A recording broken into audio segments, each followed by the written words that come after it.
Welcome back to Pleb Underground. I am your host, Phil. This is the signal without the slop. Guys, you know how Friday goes. We usually have guests on Friday, and this Friday is no different. We have a very special guest, friend to the show, return guest. I am talking about the creator of TimeChainCalendar. TC. That's right. TC is joining us. He's going to talk about all things TimeChainCalendar. Most importantly, though, just dropped a brand new TimeChainCalendar app on iOS and Android. And he's super excited. We've got all of us installing it, testing it out, having fun with it. We are going to talk about that and all things the new TimeChainCalendar app as well. Maybe we'll even get into some fun stuff for TC about like UTXO management and stuff like that. We'll see. Anyways, before we do all this fun stuff, though, you know the deal. You know the deal. We are going to show some love to the Pleb Underground sponsor. We are going to be right back, and we're going to bring TC up on stage and get started. Here we go. Pleb Underground is sponsored by Archimedes Emporium. Discover the pinnacle of precision engineering, starting with their Bitcoin logo wall clock, meticulously machined in Maine from a solid block of aerospace-grade aluminum, ensuring unparalleled durability and performance. Experience the difference of a product made without compromise. Head on over to Archimedes Emporium. All right, and we are back. TC, welcome back to the show, man. It's great to have you on. What's up, Phil? Good to see you again, man. Very sweet. All right, man. So, you know what? I mean, look, you've been on the show multiple times. We've done rabbit hole stories, all of that good stuff. So, how long have you actually been working on TimeChainCalendar? Well, even before the app, right? Like, let's just go way back to the beginning. How long has it been? It's been 300 years. No, it's coming up on 3 years. In November will be 3 years since I launched the website. Oh my God, that's interesting. So I kind of started Pleb Underground around the same time you started building this website. This is pretty crazy. All right, same timeline. Parallel, okay. Brother. That's right. Parallel in different directions. All right. So look, I guess let's dive right into it. What inspired you to create TimeChainCalendar? I would say a lot of different factors. I look back at that time 3 years ago, and I was really absolutely laser focused on Bitcoin and going down the rabbit hole deep. And essentially, I have, as a web developer, I had the ability to be able to spin up websites and build interesting UI. And at that particular time, I just had a change in employment and suddenly found myself with some free time. I had this concept of the circles and the block height in the middle, very much inspired by the legendary block clock and several other great pieces of software and hardware that are out there. You know, I love this idea of visualizing Bitcoin. I love this idea of staying aware and conscious of where Bitcoin is. You know, the block clock hardware by Coinicarus is just a legendary, you know, sitting on your desk or on a shelf in the background, just there that you could glance at any time and see where the chain is. I love that idea. I actually own a couple block clocks, but you know, to me as a web developer, I saw an opportunity to kind of do my own version, reinvent it in a way, and do it on the web. And you get a few things with the web, which is real-time updates. And so I basically built the first version of this site with I used Mempool Space's free API under the hood, and I built a purely client-side web app. And that's what exists today on TimeChainCalendar.com. It's basically, in a way, another skin on top of Mempool Space's data pipeline. So, you know, by building that project, I started working on this graphical interface for representing some of the core concepts of Bitcoin and some of the core aspects of the protocol. And that's really the spirit of the project, is trying to visualize Bitcoin in as sort of concise and glanceable way possible. So it's interesting that you say that. Okay, hold on. Before we dive into that, I just want to show I do have a block clock, but it is the Pleb block clock. Yeah. Very simple one. Yes, from the White Rabbit. A lot of newer accounts do not know who White Rabbit is. Mad respect to him. But what I wanted to say to you was, so let me ask you this: how does visualizing the like the Bitcoin blockchain as a time chain, like how does that help noobs? Because you specifically mentioned visualization, so I'm guessing like how does this help them understand, you know, the concepts behind Bitcoin, right? The concepts that drive Bitcoin. I mean, it's really a fundamental question of how do humans pass ideas from one to another. And Bitcoin is essentially, it's one of the reasons Bitcoin is something that can't be killed or stopped, is because in essence, it is an idea. And the protocol expresses that through code and all the participation of the different people in Bitcoin. As somebody new to Bitcoin, you get little bits of this information. I like to think of it like we learn Bitcoin in memes. We learn these little simple ideas one at a time. Okay, 21 million, fixed supply, 10 minutes, every 10 minutes a block. You get these little nuggets that really are, you know, simplified enough that you can start putting a couple of these ideas together and you start forming a mental model in your head that you can refer to as you think about it. You know, I realize most new people have their eyes glued to the price chart. And that is really the visual reference. Well, no, but think about it. Like, what are you actually seeing on a daily basis? Most people are just looking at that number, or they're looking at a candle chart or a line chart. You're looking at the exchange rate, and that visually does tell a story too. No, it's a fantastic perspective. Number go up is absolutely important.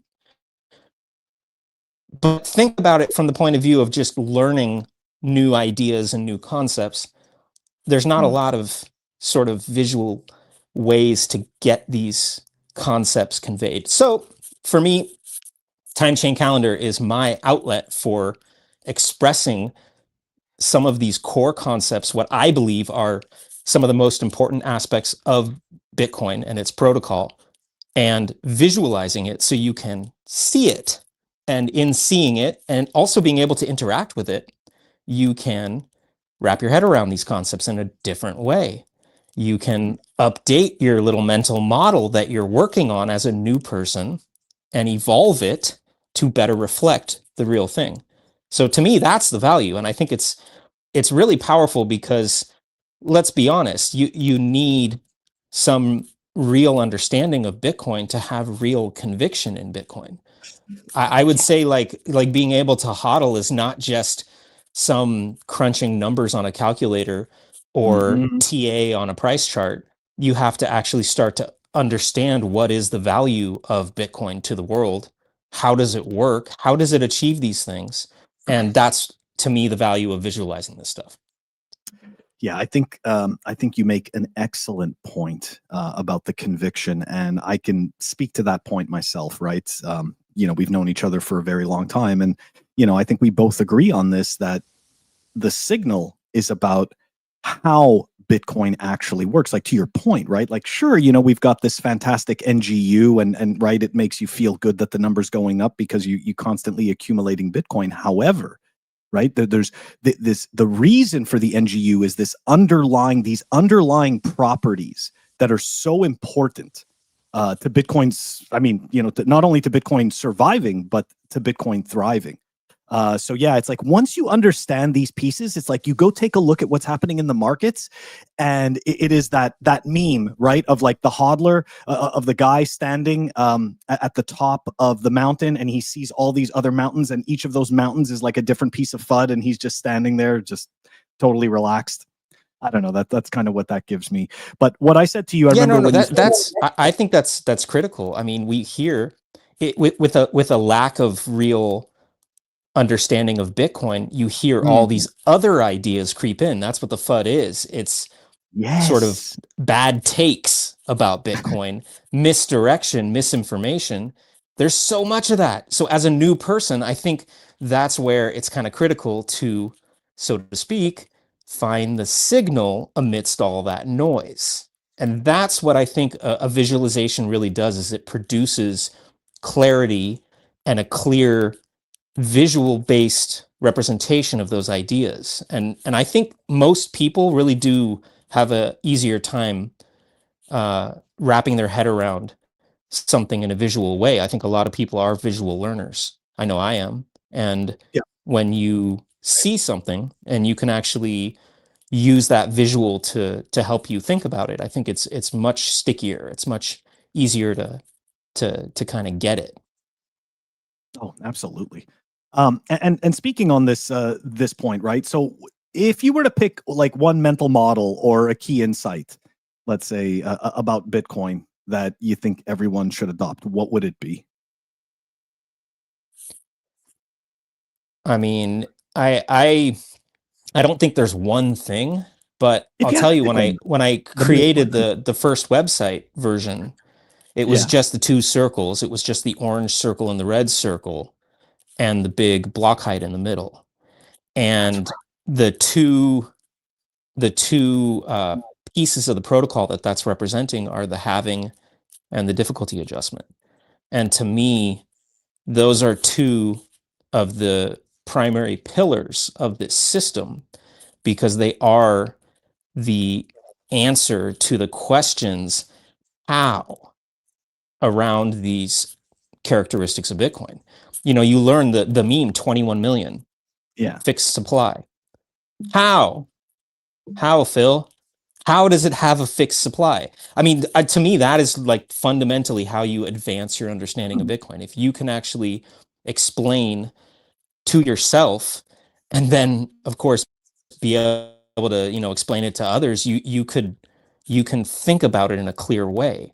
So knowing that the halving, cutting the issuance of Bitcoin supply in half, the per block issuance, cutting that in half every 4 years roughly, and that eventually you reach the smallest unit of one Satoshi per block. I mean, that's blows my mind. We're going to see, well, we're not going to be around, Phil, probably, but our great Well, great grandkids perhaps will of course. see one Satoshi subsidy per block. And then the subsequent halving after that subsidy level, there's nothing smaller than one Satoshi, no more supply. And that is how Bitcoin ends up with a fixed supply. It's like you finally turn that last turn of the hose to get that last little drip to stop, and there's no more Bitcoin supply. So to me, that's powerful. Like you can think about concretely why Bitcoin has a fixed supply. Now you hear this FUD out there. Oh, of course, at some point they're going to change the supply. Oh, of course, at some point it's not fixed. And what So you can actually think about what mechanism in Bitcoin actually makes that occur. And you start building a concept of Bitcoin on that level of, growing this connected set of properties that actually function because of real mechanisms that are baked into this technology. mhm. It's super powerful. So to me, like, the halving critical, that's your fixed supply. The difficulty adjustment is a really fascinating one because that's actually the pace of supply. And to me, I find that amazing and worthy of pondering for a long time. Like Satoshi had to figure out, how are we going to make it so that this supply gets issued over multiple human lifetimes? It doesn't just get issued in the first couple of years, because the rate at which the hash rate climbed, the rate at which people started mining Bitcoin and piling on, if you didn't have a pacing mechanism, we would have blasted through all the halvings and the whole supply issuance probably in the first 4 or 5 years. And it's the difficulty adjustment that says, no, that's going to actually take multiple human generations. It'll be 140 something years before the supply is done getting issued. And I think that's a stunning sort of process that was thought about and aspect and feature of Bitcoin that makes a huge difference. I must admit, the difficulty adjustment when I first learned about it is something that absolutely blew my mind, because of course, right, when you're dismantling, when you first get into Bitcoin and you're dismantling it, right, it's like you're like, well, I could just invest in a whole bunch of hardware and I can, I can go and I can mine more Bitcoin than everyone else, right? Like not realizing that this one particular configuration setting changes everything and essentially realigns everybody approximately every 2 weeks. But I think it's, if I'm not mistaken, it's I think it's 2016 blocks, right?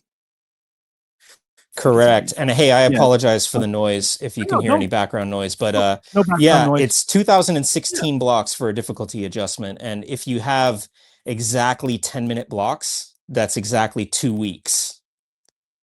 If you pull up the website, we can look at it and you can see. Hold on, let me pull if it you up. want. I guess so. Hold on, I had the app up. Hold on, let me pull up the actual your website. Here we go. Let's go take a look. Some share screen. So here we go. Boom. All right. Either way, the difficulty adjustment is a roughly 2-week cycle. There it is. So that red circle is roughly 2 weeks for that indicator to move all the way around. Actually, if you look at the thing each day, you can notice the position of that indicator changing. Yeah. It's 14 days and 2 weeks. It's very close to 12 hours of. Oh, you cut out there for a second. I like this though. I like the fact that you could see each block. Hey, Phil, can you hear me? Yeah, I can hear you. Can you hear me? Sorry, guys, we're having some technical difficulties.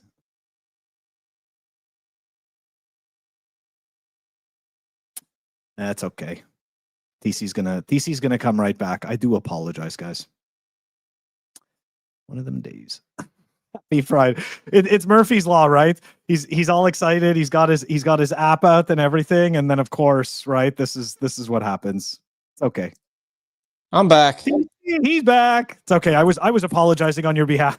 No worries. No worries. I was just like, it's Murphy's Law. Yeah. So I mean, just look at the red circle and the orange circle. Yeah. It's two time frames. The red circle is 2 weeks. The orange circle is roughly 4 years. Oh my gosh. So you have these long time frames that are repeating. And we just had a difficulty adjustment yesterday. So that's why that indicator is, sort of at the 1 o'clock position. Yeah. And, it's one of these things where, to me, just to touch on what we were saying before, you're keeping an awareness about where you are on a daily, minute by minute, second by second basis, where you are relative to these cycles of the protocol. And in doing so, I think it's a powerful way to advance your own awareness of what's happening with Bitcoin and understanding of Bitcoin, and build your conviction a little bit more and be at a point where you're not sort of holding your breath about what the price chart's doing on a day-by-day basis. Instead, you're getting that sort of comfort and confirmation that Bitcoin is continuing to just produce blocks and function and have that sort of steady protocol-driven behavior that doesn't waver, no matter how chaotic and crazy the world gets. I mean, to me, it's a kind of a sanctuary mentally. I can definitely appreciate that. And to that point, so I guess what's one of the lesser known aspects of Bitcoin's protocol, that you wish more, that you wish more people understood, but that your app helps bring out? Is there anything you can think of? Yeah, I mean, to me, one of the surprises as I was Mm, kind of building it was that circle with all the little tiny squares around it that represents the last 24 hours of blocks. yeah, And your it's whole slowly moving clockwise as time is going by. And every time a new block, it gets placed on there. The version on the website these is guys. really cool. You can see the uneven distribution of blocks. Yes. Like this was something that really kind of jumped out at me when I first built that, is that you do have this meme in your head of every 10 minutes there's a block. And even Mm-hmm. over there on, mempool space, you see these even purple squares lined up. And you have to kind of look in and see the numbers to see that, oh, wait, that one was 45 minutes ago and that one was Yes. 13 minutes ago. But again, that's a thought that is not as clear as a visual that represents it. And so Mm-hmm. to me, it's actually stunning to see the random distribution of these blocks over time. And if you just kind of check in, maybe, look at it every so often, maybe once a day or once a week, even, you're going to see a totally different pattern there of the actual distribution of these blocks. It reinforces the randomness of this process. And that's a mind-blowing aspect of Bitcoin, in my opinion. I think that Mm. when you realize there's actually nothing that's regulating the timing of these blocks, one block could happen 1 second after the previous one. It could also take, a couple hours or more. It's just an incredible thing when you realize how much randomness, deterministic, actual like processes, they're not regulated, and yet over the entire lifetime of Bitcoin, it's remained remarkably close to 10 minutes on average. I think the lifetime average block time is something like 9 minutes and 36 seconds. And that's incredible when you realize almost 17 years of a completely random process where the competition to get those blocks hit has been parabolic in its increase. There's been just a massive onslaught of hash rate and a whole world that's discovering all the benefits of mining Bitcoin. And this system gets regulated in this totally clever way that is not direct. It's just like the difficulty changes, and it kind of suggests a different kind of resistance in a way that all the miners are working against. So it's to me, I find that to be really, really an interesting point to continue to look at, because it really causes me to think about it and again update my mental model about what's actually happening here. And so to me, that would be my answer to something unexpected that really is a surprising thing, and a very useful and interesting thing to look at and think about. And to your point, right? When you when you understand these aspects about Bitcoin, right, and being able to visualize when the blocks get mined, um, it helps you just simply disregard FUD from people who didn't actually do the research, right, and who are obviously just trying to shill you a shitcoin. And the reason why I say this is because I remember first coming into the space, not knowing enough about Bitcoin and hearing, right, not necessarily on Twitter, but whatever random social app where they were like, the Bitcoin blocks have stopped coming in. Right. And it's like, and I don't know any better, right? I just picked up I'm just starting to dive into the white paper and learning about Satoshi and stuff. And I'm like, oh no, that's it. It's already broken. So yes, like having something like this, it lets you know. And to your point, right, when you start to realize that it is an average of 10 minutes, then it makes a lot more sense. But if you don't have that hindsight knowledge, you could possibly, a person can get fooled into some FUD, right? Some pretty bad FUD. Yeah, and it's one of those things you understand something in maybe a slightly more nuanced way, and now you have a better point of reference to understand what you're seeing. And you do see the world outside, people reacting constantly to things they don't understand. And again, there's sort of a peace of mind and a very like grounded place you can get to when you have a way to confirm for yourself what you know to be true. All right, we're going to go back. I got more questions here about the app. So what hidden metrics do you have in the app that you recommend users pay close attention to? Maybe not hidden, but just not out in the open. Do you have any metrics that you can think of that aren't so obvious? There actually is the visualization. So what's that? I said, I think you did an amazing job with the visualization. So even that, I was like, I wonder if there is anything hidden. That's why I wanted to ask that. I mean, there's a lot of little details that I think people will notice just when they, look at it repeatedly. I'll tell you, there's a little piece of UI just below the price box that shows you the number of blocks in the last 24 hours. It directly correlates to that circle with all the little tiny squares on it that I was talking about just a second ago. It's basically the count of how many blocks are there in the last 24 hours. And that's constantly changing second by second, as a block that was 24 hours ago actually becomes 24 hours old, it falls off that count. And as new blocks are hit, they're added. And it's an interesting number that I don't think a lot of people think about, which is 144 is how many blocks we would have in a single day. Yep. And so there's a really, I think, useful thing to glean from that when you take a look and you see, oh, wow, there's 170 blocks in the last 24 hours, or, oh, wow, there's only 120 blocks in the last 24 hours.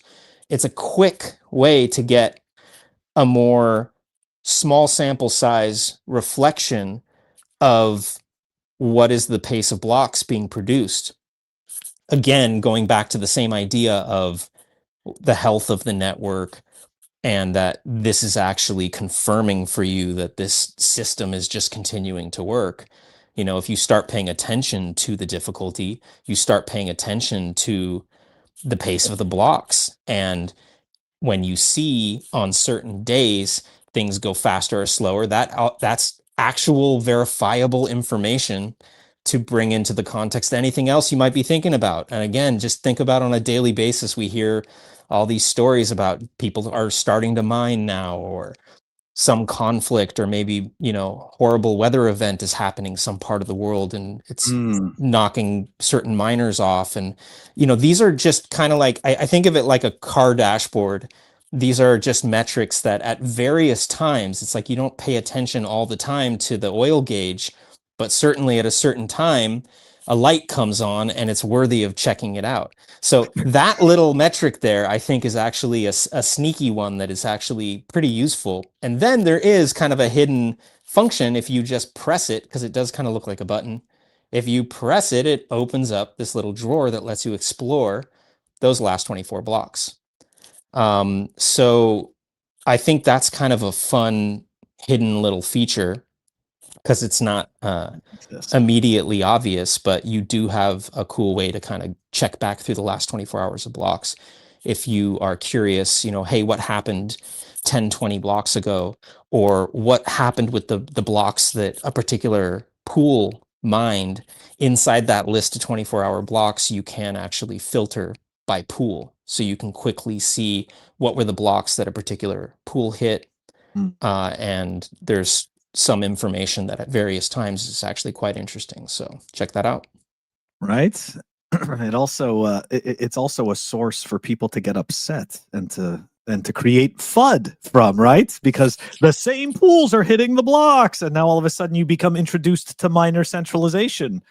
So, God damn Foundry and Ant Pool and all those guys. Yeah, no, I hate absolutely. it. So this is why I say that your app is a proper Bitcoin app.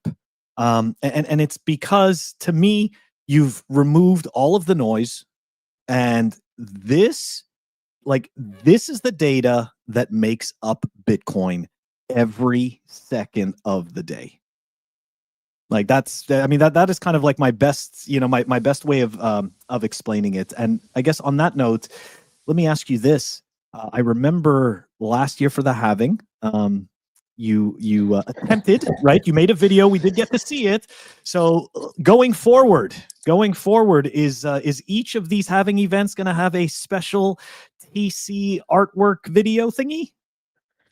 There's going to be something special. I'm not going to let something as important as the halving go by and Yeah. not celebrate it a little bit more. There's this like sort of rippling animation every time a new block is hit.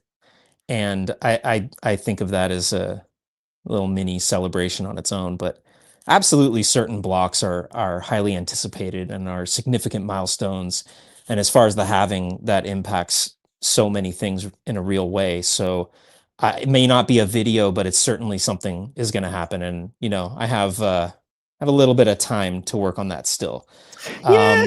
But we have actually Okay. some pretty amazing things before the halving. We have block 1 million coming up before the halving. Isn't that The next insane? halving is block 1,050,000. So roughly a year before the halving is block 1 million. I think that's going to be a big deal. I think that's going to be something that's really going to get people excited. And so, I'm going to be working on different ways to kind of emphasize that and highlight that and celebrate that. So stay tuned. Very cool. I'm excited. I'm definitely excited for that. I can't believe we're getting to block 1 million. When I was just looking at your visual, and I'm like, damn, I'm like, we are almost halfway through this particular cycle. So Yep. that's pretty crazy. Going back to the your app and the website though, what inspired you to add the art gallery? And I'm a collector. I love art and tchotchkes and all that stuff. So I mean, it just doesn't seem like it's in theme, but I love it. So care to explain what was the inspiration for the art? Well, I think that is a feature that just really spawned organically out of Hmm. what emerged when I built the site because one of the cool features in TimeChainCalendar, in my opinion, is being able to grab that slider and scroll back through the blocks. It produces a really cool user interaction, which lets you see the relationship of the halving and the supply issuance. And it also produces a lot of space on the interface. So if you grab that slider and Oh, sorry. I okay, was I going was to going to the show right. you. Yeah. Yeah. Slider Grab down the here. slider and move it backwards and let go at a certain point. I will. Here we go. And you can see there's a nice empty space there on the website. Actually, this is what started getting me thinking about the fact that there's the opportunity to actually put all kinds of different content on past blocks. Oh, It's one of the reasons again why I think it's compelling very to cool. have a block clock or to have the time chain calendar up to sort of see where we are because these moments in the past are rather significant and they can mean a lot to different people at different times. People mark the birth of their child with a block height. People mark the launch of a business or some other significant life event with these blocks. And to me, the art of Bitcoin artists is a fabulous thing to note that way. I think a lot of artists already kind of mark their art based on the block height when they finish the piece or when Yeah, they they do. some art is made in conjunction with a particular moment in Bitcoin, like the halving or the Genesis block, and people. I Artists. think there's a cool sort of cultural association thing happening with people who are in Bitcoin, where they make these associations. So the website is what I'm trying to say is the website gave me an opportunity to actually kind of manifest that. And so what you're looking at here as you click through the gallery is Yeah. all these different pieces of art. There's some books. I'm Yeah. I such a was like, massive fan of 21 Lessons, which you have right there. But basically, it's a collection that I've curated of a bunch of really wonderful Bitcoin art and literature. There's even a few videos in there, and they're all just placed in this interface. To anyone who's wondering, no, these are not on chain. This has nothing to do with inscriptions or ordinals or anything. It's really just a presentation on the website that ties these other artists' work to particular blocks, and it turned into a gallery and a really cool way for me to actually provide a discovery mechanism for people to find really cool Bitcoin art. And every single piece has a link that links out to the respective artist's website. And it's just kind of turned into a very cool way to discover art and artists in the Bitcoin space. And this is really just the first uh, iteration of this. I have actually plans to overhaul the gallery and take it to the next step, all in due time. very nice. Very nice. Yeah, I definitely appreciate that. I find it so interesting. And it's I like that you picked up on the connection, right, between the fact that these artists, I mean, pretty much almost every single one of them puts the block that it was created. Oh, I lost TC for a second. Sorry, guys. Connectivity issues. He'll be back though. He'll be back, and then we're going to continue on. It's really, really nice, this app. It's one of those back. days, Phil. It's okay, man. This is part of the fun. This is the, you know what? Yesterday, I had an ant that was like crawling on my neck while I was trying to do the live show, and I'm like sitting there, so don't worry, man. This is just, it's the nature of the beast, right? Hey, Ant is a good friend of mine. He just wanted to join the fun, you know? And I did not hurt. I did not hurt the ant. Went outside and continued its life, right? The way that things belong. I wanted to actually ask you a little bit about more think boy type of stuff, I guess, because, right, your name is Meditation Man. I know that you're a fan of ancient Sumeria. I can tell by also your avatar on Twitter. So it gets me thinking, right? Like, do you draw any parallels between the disciplined practice, let's say, of meditation, and let's say the patience required for Bitcoin's long-term adoption, or just to simply understand Bitcoin? Like, do you any parallels for that?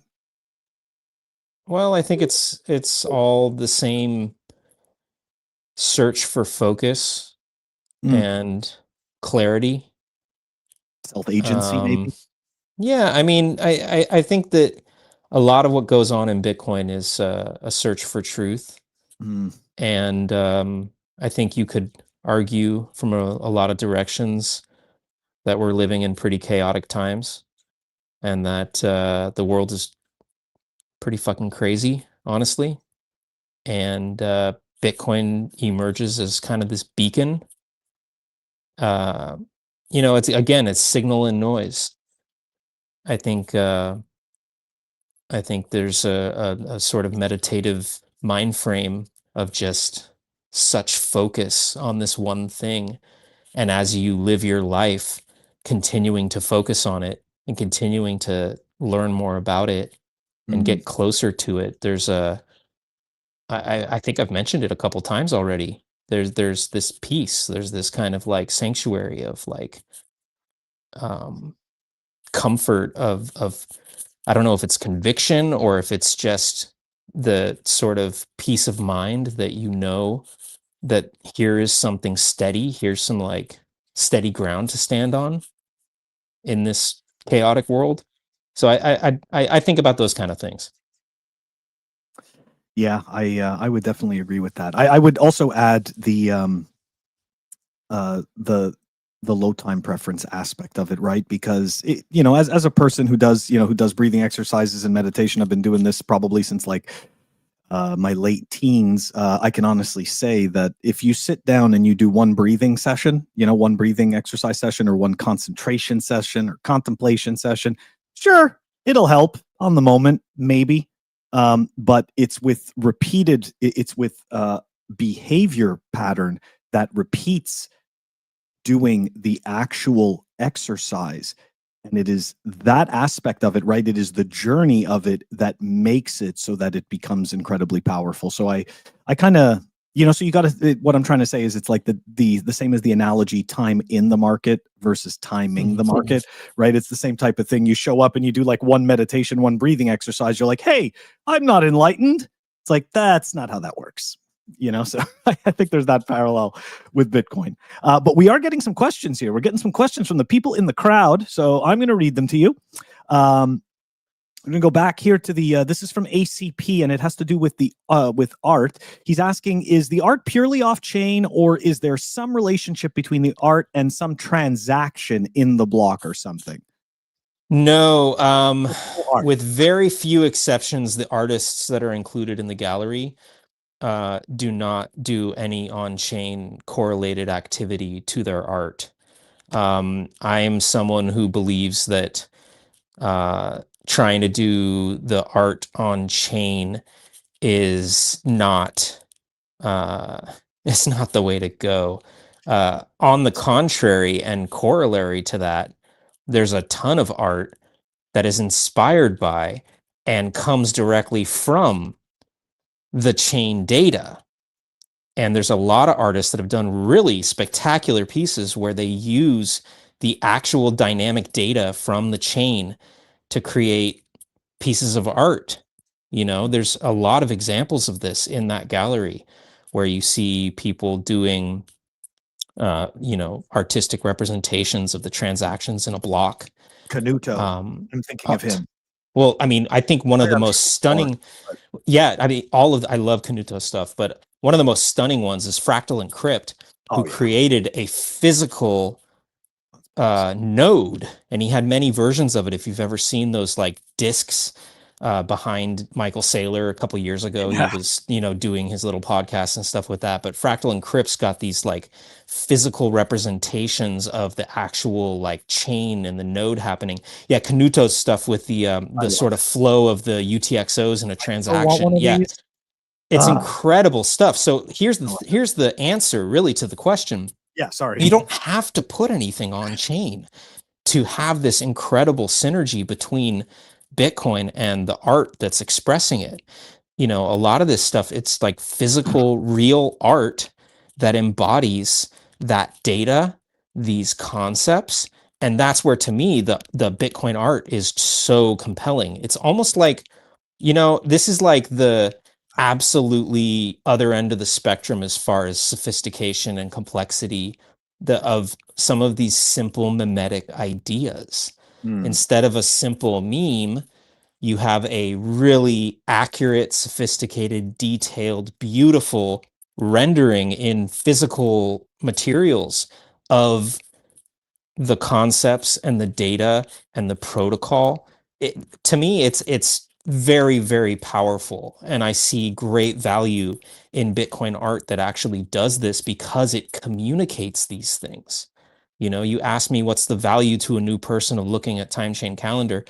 What's the value of somebody looking at some of this art? I think it's the same exact thing. It's actually communicating and visually representing these ideas that without that visualization, they can be very nebulous and hard to wrap your head around.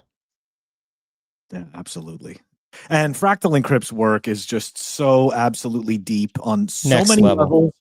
It's insane. I told him, like, I think 6 years ago, I was like, I hope one day that I could afford one of your art pieces. It's, yeah, to me, that's kind of one of those, it's like a trophy to a certain extent, right? That you can actually get a fractal piece of art. Very nice.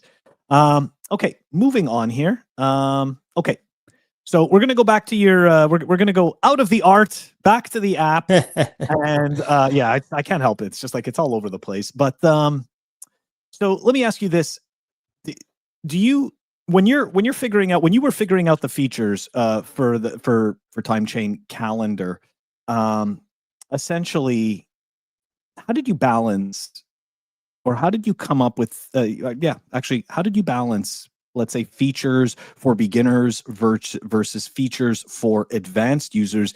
Did you even go down that, that type of logic, right, to figure out essentially, the nerdy question is like, what are your, like, who are your use cases, right, kind of thing?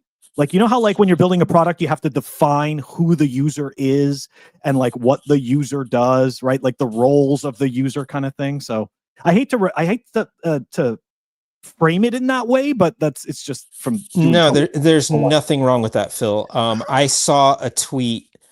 I think it was Hero Gamer. He commented, or he quote tweeted my announcement tweet about the mobile app launching, and he said, cool app for geeky Bitcoiners. And I was like, that's a great little slogan. That's basically it. It's like you actually care about this thing beyond just your portfolio or number go up. You want to actually start understanding this. And so I look at TimeChainCalendar app as a tool to start breaking down those understandings. So I really do think that it's not necessarily about you have to be a super technical Bitcoiner, or you have to be a certain like level down the rabbit hole. This is just a tool to start moving in that direction if you want to start actually understanding what's going on here. And I see relevance for that for literally everyone, from the suit coiners to the plebs to the total normie out there who's just heard about Bitcoin for years, and they're like, okay, I want to know what's going on here because it's not going away. There's a really cool sort of welcome flow in the app when you first download it, where it steps you through 5 different screens introducing you to the interface. And I took that opportunity to try to, in a concise way, explain, 5 different little perspectives that lead to these 5 circles on your screen. And I actually plan to explore that more. I want to build more little step through learning features. But I think it's a good example of what I'm going for with this app, which is if you can just look at a couple things and then put those couple things together, you start getting just a deeper understanding of what this Bitcoin thing is. So I guess that's the answer. Is it's really the use case is anyone who just wants to actually understand Bitcoin. Like there's a million different price charts and ways to understand the number go up. And so many people look exclusively there because that's their context for this. To me, you want to actually understand what Bitcoin is doing. And again, like I said in the beginning, answer the question of how does it actually achieve those things? I think that's where you're starting to move closer to just a deeper level of understanding of this thing, which to me gives me, that's where all the conviction comes from. That's how you get through the bear market and not panic and not feel a pit in your stomach, because you understand what this technology is, what it's doing, and I think where its value actually comes from. Like the value of Bitcoin is how it does these things. It's this permissionless freedom money. Well, how? And if you can start to explain how, I think that's incredible place to move from, rather than just, oh, where are we in the price cycle? Yeah, I think that's a very good point. And one thing I really appreciated when installing your app was the quick little setup. Right. So for people who didn't know what what the like the block times and difficulty adjustment, and all of that stuff, you go through during the setup, you go through like these 3 or 4 simple screens that are telling you, hey, this circle does this. This circle shows you the halvings. This circle shows you the difficulty adjustment. Now you're ready to come and look at my app. Like, so right away, it creates this easy, familiar flow, for somebody. So this was something that, yeah, I really appreciated. And also it wasn't too long and drawn out. Like, there's kind of a balance when somebody sets up an app, or just somebody sets up an app, right, between inundating them with too much information about how to use the app versus, maybe not enough so that they can't really even navigate it effectively as a beginner. And I think you did a good job. I think you did a good job of marrying those two. And it's really nice. Now, one question that I've heard, so I'm going to ask it, is, do you have any plans to open source the development? It's got to come out. It's got to ask the question, right? Absolutely. It's a question I've had several times. And unfortunately, there's not any near-term plans for doing that. And I know there's a lot of people that really want all of their software to be open source. Bitcoin sets the tone for everything. Bitcoin itself is open source. What I'm working on here is visualizations and diagnostics. There's no, it's not a Bitcoin wallet. It's not something that's dealing with, your Bitcoin transactions in any meaningful way. And so it's kind of a thing where I think contextually open source isn't necessarily a requirement. And I'm a one person team. I've built this whole thing myself. So part of it is also I'm really kind of determined, especially at this phase, to continue just working on it myself. I also, I have my own, as someone who's basically doing visualizations. There's not really very many sort of, my own little magic tricks or whatever that I do to achieve what I'm doing beyond like these visuals. And part of me is a little bit sort of possessive of my own work in that sense. I'm not exactly ready for everyone to just, fork TimeChainCalendar and clone it and put it out themselves. I'm kind of attempting to, build it as a brand and build it as a company. And for a lot of those reasons, open source is just not on the roadmap in the near term. Longer term, I think there absolutely will be versions of this, and there will be certain iterations of this that will be great candidates for being open sourced. It's just not immediately where I'm at right now.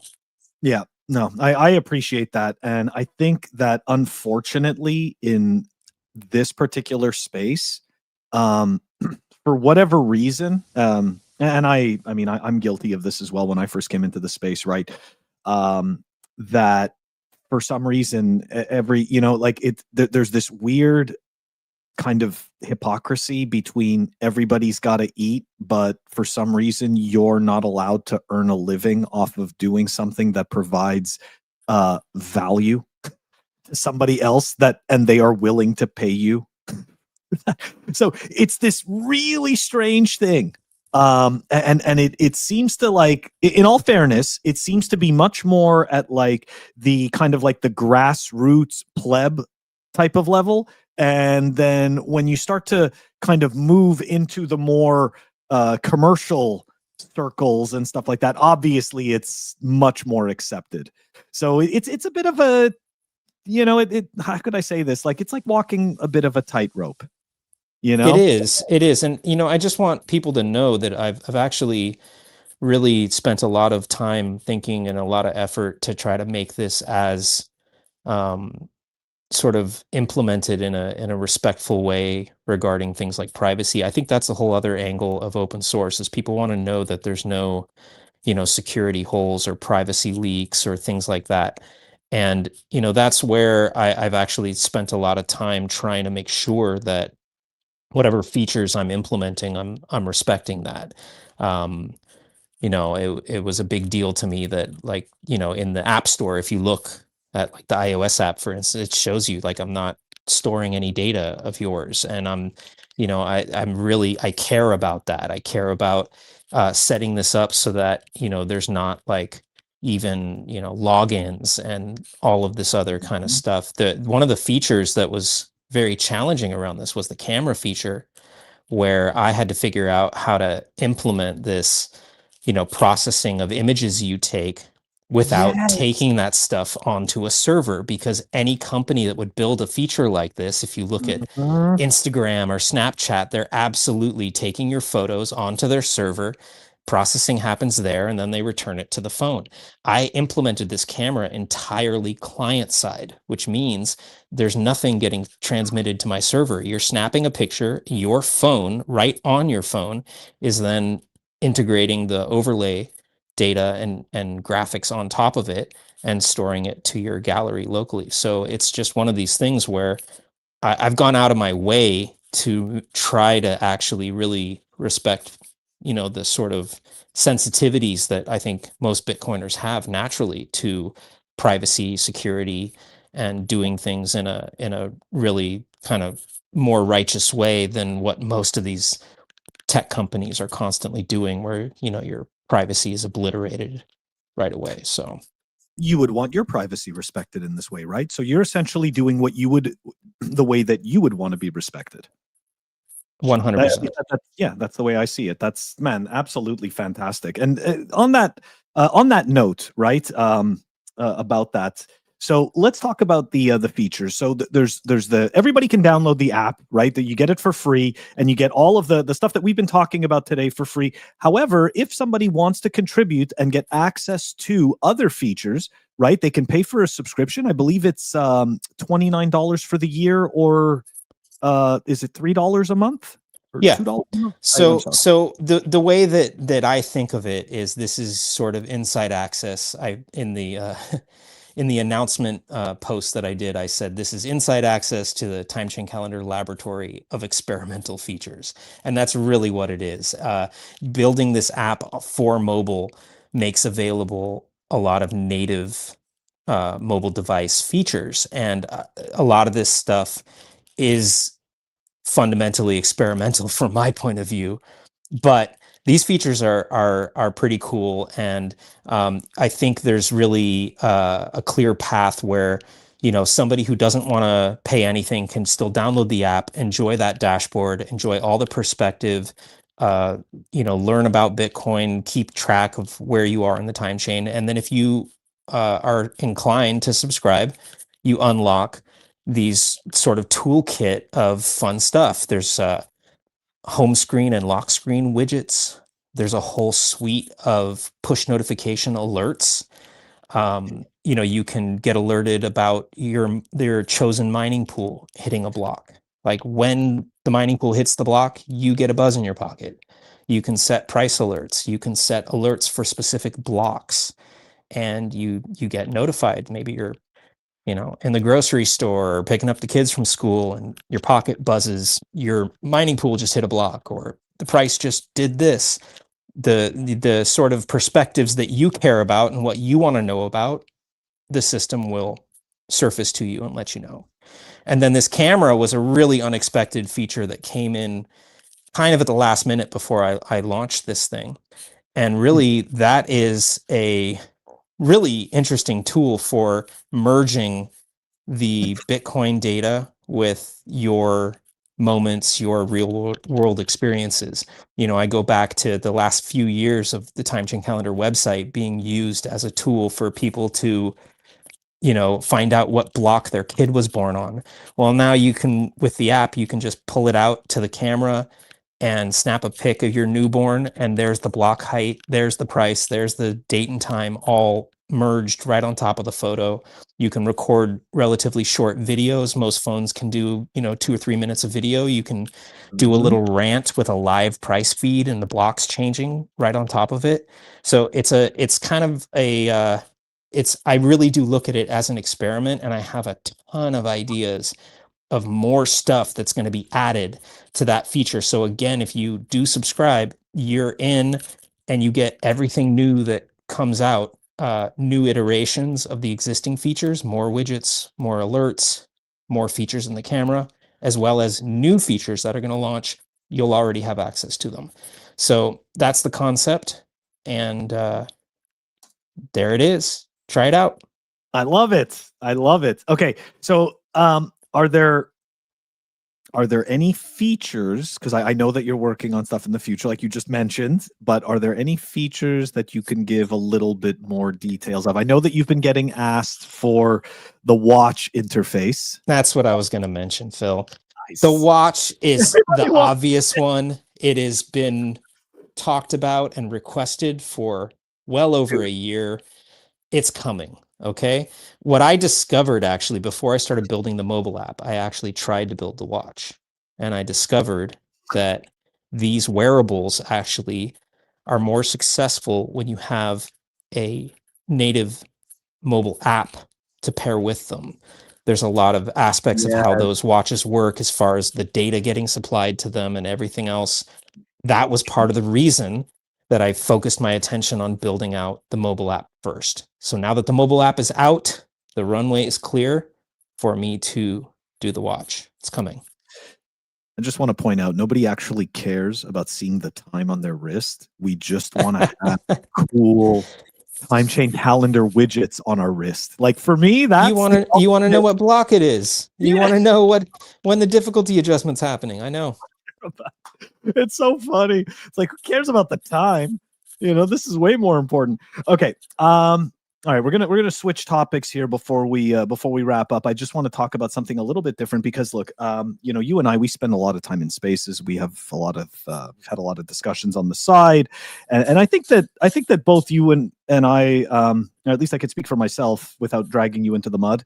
I definitely feel the shift, right, in the Bitcoin space, right? We can feel this shift away from actually appreciating learning to understand, understanding about Bitcoin versus NGU and all of the adjacent, right, the adjacent products. So Mr. Hodl put out a really interesting tweet, right? Plenty of Bitcoin businesses are helping you with custody, wallet solutions, inheritance. Are there any companies out there helping Bitcoiners with UTXO management? And the reason why I brought this up is because obviously, you know, you and I've had, you know, many discussions, not just about this, but among different things. And it got me wondering, do you think there's any room in your app or on the website for providing an educational resource, or is that completely outside the scope and like just no? What are your thoughts? I mean, you said the magic word, you said education, and that is absolutely in the scope. And I think that, you know, there's phenomenal tools out there for actually doing UTXO management and actually, you know, controlling your coins and getting your getting your own bank, right? Like be your own bank is the meaning. And actually the realities of doing that require you to care and understand and know how to implement certain strategies. That is coin control. That is UTXO management. So there is a learning component to that. And while I am not trying to develop a wallet and I'm not going to try to actually help you manage your UTXOs directly, I think there's incredible opportunities to develop some more educational resources around that.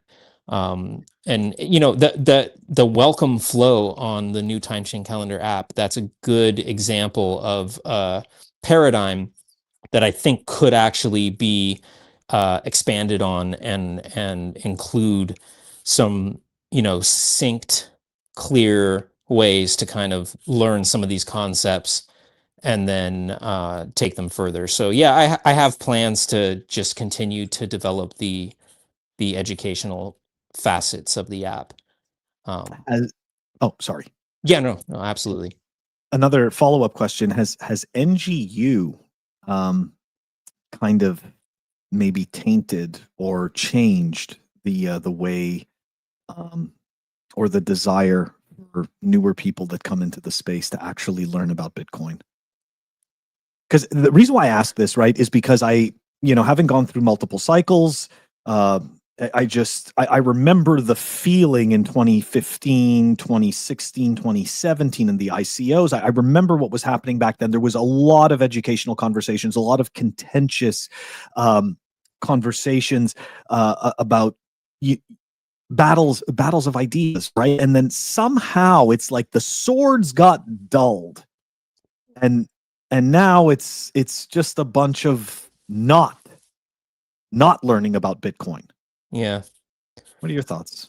I think there's part of it that correlates with the cycles and where we are. And I think bull markets do funny things to people's mentality.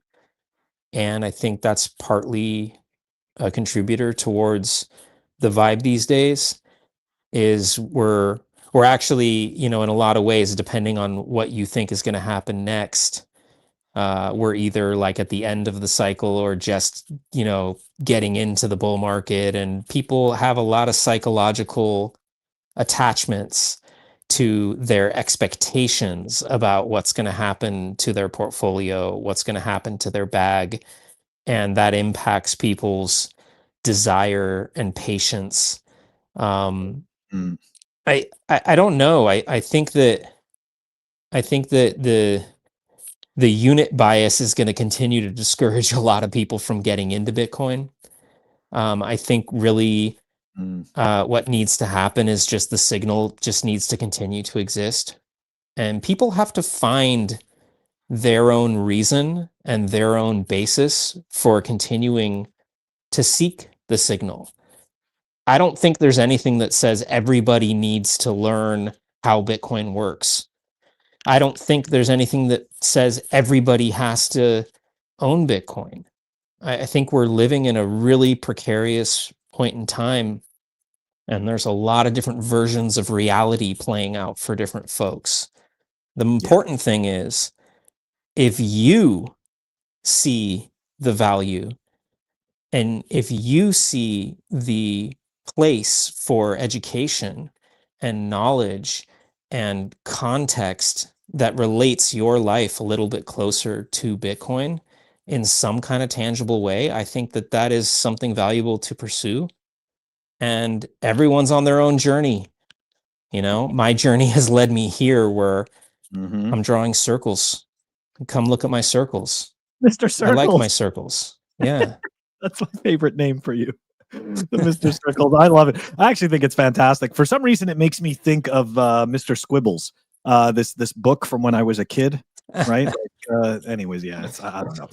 Anyways, TC, man, it's been absolutely awesome to have you on the show. So one more time for the viewers and listeners, of course, where can they find you, and where can they find Time Chain Calendar? And guys, everything TC is going to say is going to be in the show notes. Go. I think the place to start is the Apple App Store, the Google Play Store, TimeChainCalendar, all caps. And you can find it quite easily. That is the latest, greatest that just launched earlier this week. TimeChainCalendar.com, we've looked at it several times, is a website. By the way, the website is always going to be free and open to everyone. I'm really looking forward to a massive update there soon to bring some of the design updates and changes that I made with the interface on the mobile app, bring some of those changes to the website. So stay tuned there. And if you want to find me on the socials, on the Twitter X, the @TimeChainCal account is the main one for the project. You can find me on Nostr @TC. The NIPO5 is TC @TimeChainCalendar.com on Nostr. And yeah, that's it. Just I really encourage everyone to just check it out and tell me what you think.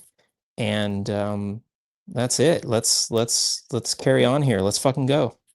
Sweet. All right, guys. All of that is going to be in the show notes.